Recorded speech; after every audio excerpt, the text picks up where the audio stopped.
Hola amigos, yo soy Sara, soy psicóloga y psicoterapeuta integrativa y el día de hoy vamos a hablar sobre la visión tridimensional integral del ser humano. Hoy volveremos a hablar de Viktor Frankl y esta vez me voy a detener un poco más en la teoría y en la manera en que él presenta la forma de ver al ser humano. Entonces, Viktor Frankl nos plantea una visión que se denomina visión tridimensional integral del ser humano, porque Frankl plantea que no va a poder dividirse al ser humano en dimensiones contradictorias, ni opuestas de ninguna forma. No podemos dividir al humano en cuerpo y mente, sino que hay que ir diferenciando al menos tres aspectos que siempre tienen una manifestación en la vida misma y que siempre van a estar como integrados, siempre vamos con todo. ¿Y cuáles son esas dimensiones? Eh, Van a ser las denominadas física, que tiene que ver con el cuerpo, con quienes somos materialmente, psíquica, que tiene que ver con la mente, y la denominada dimensión espiritual o noética, que va a incluir al denominado espíritu, sin que necesariamente tenga que ver con el aspecto de la religiosidad, sino sobre todo vamos a empezar a utilizar la palabra de la espiritualidad. La integración de estas tres dimensiones van a dar al ser humano la característica única, lo que lo va a diferenciar de otras personas, lo que va a ser nuestras diferencias individuales, como vamos a ver en la siguiente imagen.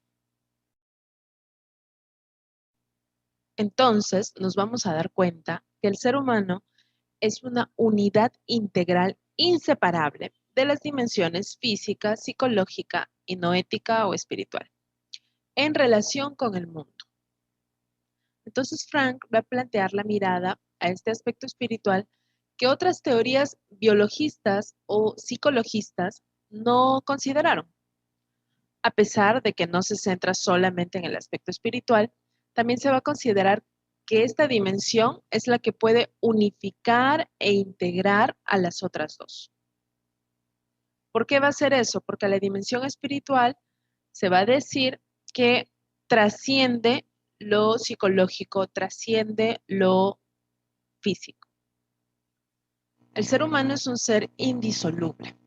A pesar de que las dimensiones pueden distinguir algunos aspectos en sí mismas, no se pueden separar o dividir. Es indisoluble y lo que le da esta característica va a ser la denominada dimensión espiritual. Va a trascender a las otras dos como mencionaba. Y se va a considerar que tanto el aspecto físico como psicológico son una manifestación de nuestro espíritu. Hablemos un poquito más del organismo psicofísico. Para Frank, el aspecto material que sirve de manifestación para el espíritu es la unidad psicofísica. Se va a poder distinguir características de lo físico y lo psíquico. Sin embargo, no pueden separarse. Se trata de una sola identidad. Lo físico se refiere a la constitución material que involucra la materia inorgánica, la materia orgánica y los aspectos fisiológicos de menor a mayor complejidad. Lo psíquico corresponde a los aspectos impulsivos, instintivos, anímicos, cognitivos, conductuales, interpersonales, de menor a mayor complejidad. Van a existir niveles de complejidad en la existencia de las dimensiones. Así, una dimensión va a contener a otra, la va a incluir. Es decir, que va a permitir ser soporte de la otra dimensión. La dimensión psíquica tiene a la dimensión física como soporte. No puede existir una psique sin una parte física. Sin embargo, la dimensión física sí puede ser independiente de la psique. ¿sí? Puede existir un cuerpo sin psique, un cuerpo muerto, por ejemplo. Ambas dimensiones sirven de soporte para la dimensión espiritual.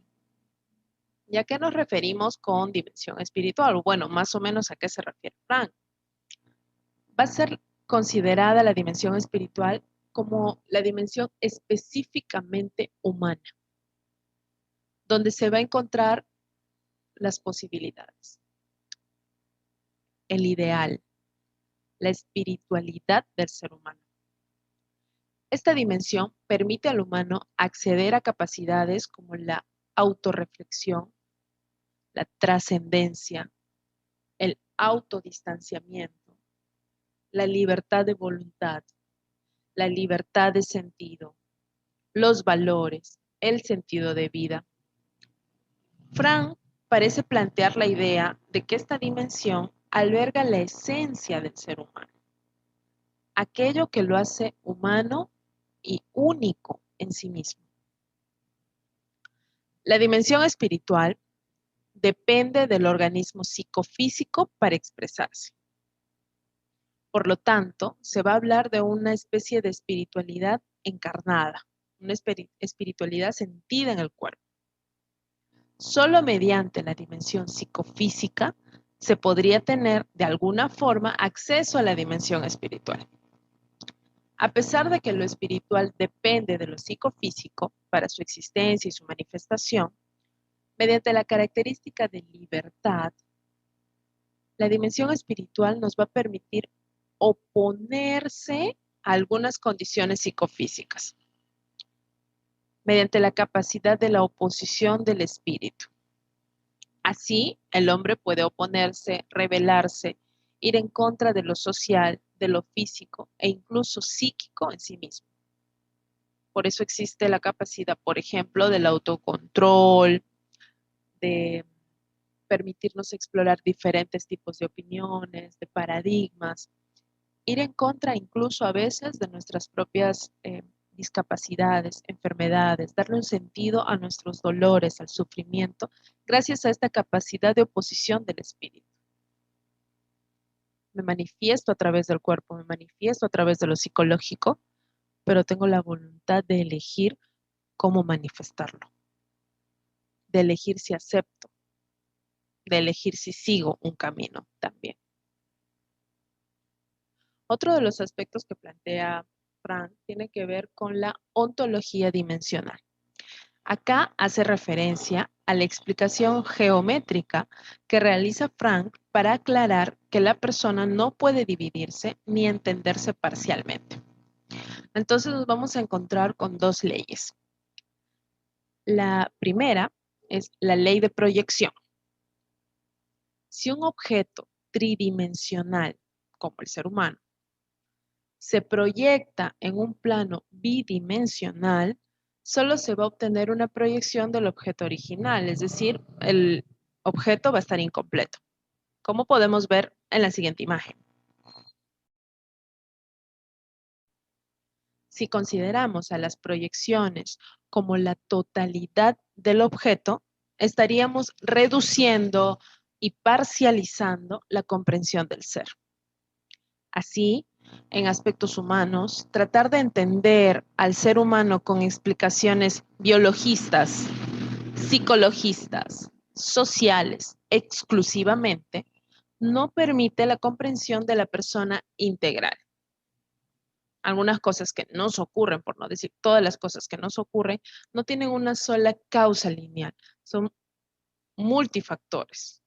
Y cada persona es una combinación de multifactores una y otra vez. La siguiente ley, la segunda, es la ley de la ambigüedad.